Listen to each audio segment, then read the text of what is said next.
Iran में सर्वोच्च सत्ता किसी चुनावी रैली से तय नहीं होती। ईरान की बात कर रहे हैं हम, बल्कि एक संवैधानिक और धार्मिक प्रक्रिया से गुजरनी होती है। इसके लिए देश का सर्वोच्च नेता चुनने की जिम्मेदारी होती है। विशेषज्ञों की एक परिषद यानी असेंबली ऑफ एक्सपर्ट पर होती है। यह एक 88 सदस्यीय पैनल होता है। इन सभी सदस्य शिया मौलवी होते हैं। नमस्कार, मैं हूं नवनीत सरन और आप देख रहे हैं न्यूज़ी का खास सेगमेंट विदेश मंत्रालय। हम बात कर रहे थे कि किस तरीके से सुप्रीम पद ईरान में चुने जाते हैं। इनका चुनाव हर 8 साल में जनता द्वारा किया जाता है, लेकिन एक महत्वपूर्ण शर्त भी इसमें जुड़ा होता है। इनकी उम्मीदवारी को पहले गार्जियन काउंसिल के नाम जानिएगा, यानी कि संविधान प्रहरी से मंजूरी लेनी होती है। गार्जियन काउंसिल वही निकाय है जो ईरान में विभिन्न चुनावों में उम्मीदवारों को अयोग्य भी घोषित करने की शक्ति रखता है। यानी चुनाव लोकप्रिय है वहां का, लेकिन प्रवेश का दरवाजा संवैधानिक जांच से गुजरता है। अगर सर्वोच्च नेता का पद रिक्त हो जाता है, जो अभी फिलहाल हम लोगों को देखने में आ रहा है, तो विशेषज्ञों की परिषद का दायित्व है कि वह जल्द से जल्द नए नेता का चयन करें। यही 28 सदस्य तय करते हैं कि देश की कमान किसके हाथ में सौंपी जाएगी। ईरान का कानून कहता है कि यदि सर्वोच्च नेता का पद खाली हो जाए तो विशेषज्ञों की परिषद तुरंत प्रक्रिया शुरू करे, लेकिन जब तक नया चयन नहीं होता तब तक एक इंटरिम अस्थायी नेतृत्व परिषद देश की कमान संभाल सकती है। इस अस्थायी परिषद में 3 लोग शामिल होते हैं, जिसमें इन 3 लोगों में ईरान के राष्ट्रपति, प्रेसिडेंट ऑफ ईरान, देश की न्यायपालिका, जुडिशरी का प्रमुख और गार्जियन काउंसिल का एक सदस्य। इस परिषद के बारे में बताएं, यह परिषद सीमित अवधि के लिए सर्वोच्च नेता के कर्तव्यों का निर्वहन करती है। यानी कि ईरान के इतिहास में एक सर्वोच्च नेता के पद पर सत्ता परिवर्तन अब तक सिर्फ एक बार हुआ है। साल 1989 में यह देखने को मिला। यानी कि ग्रैंड आयतुल्लाह रूहुल्लाह खुमैनी का निधन जब हुआ, इसके बाद अली खामनेई, जिनका अभी दिवंगत हुए हैं, को नया सर्वोच्च नेता चुना गया। उस समय खामनेई ग्रैंड आयतुल्लाह की श्रेणी में नहीं आते थे। 89 की बात कर रहे हैं। लेकिन संविधान में संशोधन किया गया, अमेंडमेंट किया गया, उन्हें इस पद के लिए योग्य बनाया गया। इस तरह की घटना दिखाती है कि राजनीतिक और धार्मिक प्रक्रिया संवैधानिक संशोधन के जरिए नई दिशा भी ले सकती है। यानी कि अमेंडमेंट का वहाँ के संविधान में अमेंडमेंट संभव है। ईरान का सर्वोच्च नेता सिर्फ एक धार्मिक पद भर नहीं है, वह शिया धर्मतंत्र आधारित सत्ता संरचना के केंद्र में होता है। देश के सभी बड़े फैसलों पे अंतिम निर्णय उसी का होता है। वह सशस्त्र बलों का सर्वोच्च कमांडर होता है, यानी कि सेना और शक्तिशाली इस्लामिक रिवॉल्यूशनरी गार्ड कॉर्प्स, यानी शॉर्ट फॉर्म में कहें तो IRGC, दोनों का कमांड उसी के हाथ में होता है। विदेश नीति, फॉरेन पॉलिसी, डिफेंस नीति, रक्षा नीति और रणनीतिक दिशा, इन सब पर उसकी निर्णायक भूमिका होती है। इसके अलावा ईरान की विशाल धार्मिक और आर्थिक संपत्तियों तथा विभिन्न होल्डिंग्स पर भी उसका व्यापक नियंत्रण होता है। यानी यह जो पद है सिर्फ राजनीतिक नहीं है, धार्मिक भी है, सैन्य और आर्थिक भी है। तीनों शक्तियों का एक तरीके से केंद्र है। इसलिए जब भी सर्वोच्च नेता के उत्तराधिकारी की चर्चा होती है, सुप्रीम लीडर की चर्चा होती है, तो वह सिर्फ एक व्यक्ति का चयन नहीं होता है। ईरान में एक व्यक्ति का चयन नहीं होता है, वह ईरान के भविष्य की दिशा तय करने वाला निर्णय होता है। सर्वोच्च नेता का चयन किसी साधारण राजनीतिक प्रक्रिया का हिस्सा नहीं है। यह एक धार्मिक संवैधानिक ढांचे के भीतर तय होता है। इनका चुनाव हर 8 वर्ष में, ध्यान रखिएगा, हर 8 वर्ष में जनता द्वारा किया जाता है। देश की जनता चुनती है, ईरान की जनता चुनती है। लेकिन यह चुनाव पूर्णतः खुला नहीं होता। इनके उम्मीदवारों को पहले गार्जियन काउंसिल से अनुमोदन प्राप्त करना होता है। गार्जियन काउंसिल, जो स्वयं एक शक्तिशाली संवैधानिक कॉन्स्टिट्यूशनल बॉडी है, उम्मीदवारों की पात्रता की जांच, कौन कैंडिडेट होगा, इसकी जांच और अयोग्य भी ठहराने की शक्ति गार्जियन काउंसिल में है। यानी कि प्रक्रिया में जन चुनाव है, जो पूरी प्रक्रिया है उसमें जन चुनाव है, लेकिन प्रारंभिक छटाई संस्थागत है। संविधान के अनुसार यदि सर्वोच्च नेता का पद रिक्त होता है, अगर जैसा कि अब अभी देखने को मिल रहा है, तो विशेषज्ञों की परिषद की जिम्मेदारी है कि वो शीघ्र जल्द से जल्द नए नेता का चयन करे। इस चयन में धार्मिक योग्यता को देखा जाए, राजनीतिक समझ, उसकी राजनीतिक समझ होनी चाहिए और उसके तीनों विचार जो हैं बेहतर होनी चाहिए। ईरानी कानून इस स्थिति के लिए भी प्रावधान देता है। जब सर्वोच्च नेता का पद रिक्त हो जाता है तो ऐसी परिस्थिति में इस तरीके के तमाम कदम जो है वहाँ के जो गार्जियन है उसे उठाना पड़ता है। इस परिषद में 3 सदस्य होते हैं, जिसमें ईरान के प्रेसिडेंट होते हैं, देश की न्यायपालिका यानी कि जुडिशरी के प्रमुख होते हैं और गार्जियन काउंसिल का एक मेंबर इसमें शामिल होता है। यह व्यवस्था सत्ता के शून्य को, जो फिलहाल दिख रहा है सत्ता के शून्य को रोकने के लिए बनाई गई है। ईरान के इतिहास में सत्ता परिवर्तन का उदाहरण केवल एक बार, सिर्फ एक बार देखने को मिला है। साल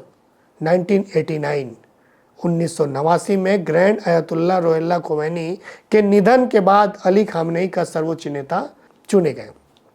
जो स्थिति आज फिर से वही स्थिति दिखाई दे रही है। उस समय खामनेई ग्रैंड अयतुल्ला की श्रेणी में नहीं थे। इसके बाद संविधान में अमेंडमेंट किया गया, जो पहले भी हमने बताया, अमेंडमेंट कर उन्हें योग्य बनाया गया, यानी कि वहाँ का संविधान जो है थोड़ा सा लचीला है। यह घटना इस बात का संकेत देती है कि ईरान की राजनीतिक धार्मिक व्यवस्था आवश्यकता पड़ने पर संवैधानिक बदलाव किया जा सकता है। उसमें अगर संक्रमण और सुगम बनाने की क्षमता की बात की जाए तो ईरान का सर्वोच्च नेता देश के शिया धर्मतांत्रिक व्यवस्था के केंद्र में स्थित पद होता है। वह राज्य के सभी प्रमुख संस्थानों पर अंतिम प्रभाव रखता है। सर्वोच्च नेता सशस्त्र बलों का सर्वोच्च कमांडर इन चीफ होता है, जिसे धराशायी कर दिया गया है। सेना, वायुसेना, नौसेना, इस्लामिक रिवोल्यूशनरी गार्ड कॉर्प्स सभी उसकी निगरानी में कार्य करते हैं। जो सिस्टम अभी इजराइल और अमेरिका ने उस सिस्टम को धराशायी कर दिया, फेल कर दिया है। न्यायपालिका के प्रमुख की नियुक्ति करता है। राज्य प्रशासन संस्थानों पर नियंत्रण होता है और महत्वपूर्ण संवैधानिक निकायों में उनका प्रभाव होता है। ये सभी शक्तियां इसी पद में समाहित और निहित होती हैं। विदेश नीति और रक्षा नीति की अंतिम दिशा यही सर्वोच्च नेता के स्वीकृति से निर्धारित होती है। इसके अतिरिक्त अगर धार्मिक ट्रस्टों की बात करें और आर्थिक होल्डिंग्स, यानी कि धर्म पे भी होल्ड होता है और आर्थिक होल्डिंग्स पे भी होल्ड होता है इनका, इसलिए ये माना जाता है कि काफ़ी महत्वपूर्ण पद है। इसलिए उत्तराधिकार का प्रश्न सिर्फ व्यक्ति परिवर्तन नहीं है, यह तय करता है कि ईरान की विदेश नीति किस दिशा में जाएगी, आंतरिक शक्ति संतुलन कैसा रहेगा, और क्षेत्रीय राजनीति पर इसका क्या प्रभाव पड़ेगा।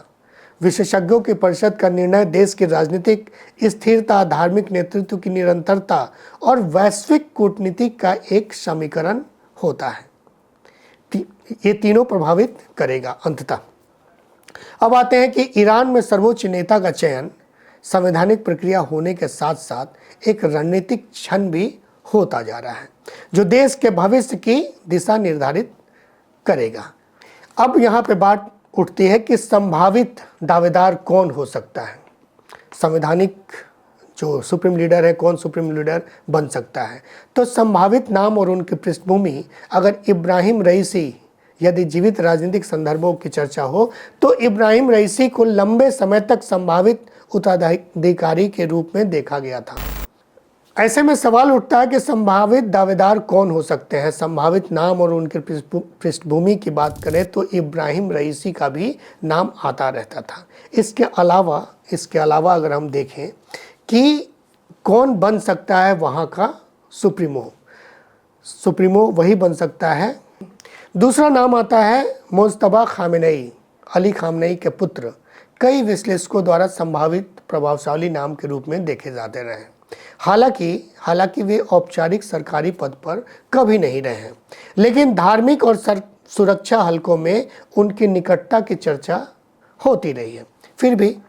फिर भी अगर देखें तो वंशानुगत नेतृत्व की धारणा ईरान की क्रांतिकारी विचारधारा के संदर्भ में विवाद का विषय बन सकती है। इसका बाद तीसरा नाम जो आता है सादिक लारिजानी, पूर्व न्यायपालिका प्रमुख और गार्जियन काउंसिल से जुड़े प्रभावशाली धर्मगुरु।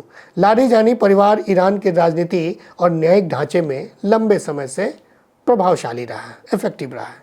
उनकी धार्मिक योग्यता और संस्थागत अनुभव, उनकी अगर धार्मिक योग्यता की बात करें और संस्थागत अनुभव की बात करें तो उन्हें एक संभावित विकल्प के रूप में प्रस्तुत करते रहे। उनके अलावा नाम आता है जो हसन खुमैनी, आयतुल्लाह रुहुल्लाह खुमैनी के सबसे बड़े पोते। हालांकि वे अपेक्षाकृत उदार रुख के लिए जाने जाते हैं, लेकिन गार्जियन काउंसिल द्वारा अतीत में उनकी उम्मीदवारी को अस्वीकार भी किया गया है। वे किसी पद पर नहीं रहे। उनका नाम प्रतीकात्मक महत्व रखता है, लेकिन संस्थागत समर्थन निर्णायक होगा कि उनके मत पे नाम पे चर्चा हो रही है या नहीं आ रही है। एक तीसरा नाम जो आता है सुप्रीम लीडर के लिए, हसन रूहानी। रूहानी के बारे में बताएं कि रूहानी 2013 से 2021 तक ईरान के राष्ट्रपति रहे। उन्होंने ओबामा प्रशासन के साथ ऐतिहासिक परमाणु समझौता किया था, जिसे ट्रंप ने अपने कार्यकाल के दौरान रद्द कर दिया और यही विवाद का केंद्र भी बना हुआ है। इनके अलावा आयतुल्लाह अली रज़ा अराफी अंतरिम गवर्नमेंट काउंसिल के सदस्य वरिष्ठ शिया धर्मगुरु को खामनेई ने 2019 में गार्जियन काउंसिल के सदस्य के रूप में चुना था। आयतुल्लाह, इसके अलावा नाम अगर बताएं तो आयतुल्लाह मोहम्मद मेहदी मीर बाघेरी धर्मगुरु हैं, जो कट्टरपंथियों के बीच में लोकप्रिय हैं। दिवंगत खामनेई के करीबी भी रहे हुए हैं। अब आते हैं असली फैसला, व्यक्ति नहीं शक्ति संरचना। ईरान के सर्वोच्च नेता का चयन सिर्फ किसी नाम पर निर्भर नहीं करता है, मुख्य सवाल यह है कि क्या नया नेता, जो भी नया सुप्रीम लीडर जो आएगा, धार्मिक प्रतिष्ठान की स्वीकृति, IRGC का समर्थन और राजनीतिक तंत्र का संतुलन साथ लेकर चल पाएगा। संभव है, बिल्कुल संभव है कि विशेषज्ञों की परिषद किसी सर्वसम्मत और अपेक्षाकृत कम विवादित नाम पर सहमति बनाए। एक अन्य संभावना यह भी मानी जाती है कि एक ही नेता के बजाय अस्थायी या सामूहिक नेतृत्व को व्यवस्था पर विचार हो। हालांकि फिलहाल संविधान एक सर्वोच्च नेता के मॉडल को प्राथमिकता देता है। उत्तराधिकार का यह क्षण ईरान की विदेश नीति, आंतरिक सुधारों की दिशा और क्षेत्रीय शक्ति समीकरणों पर सीधा प्रभाव डालेगा।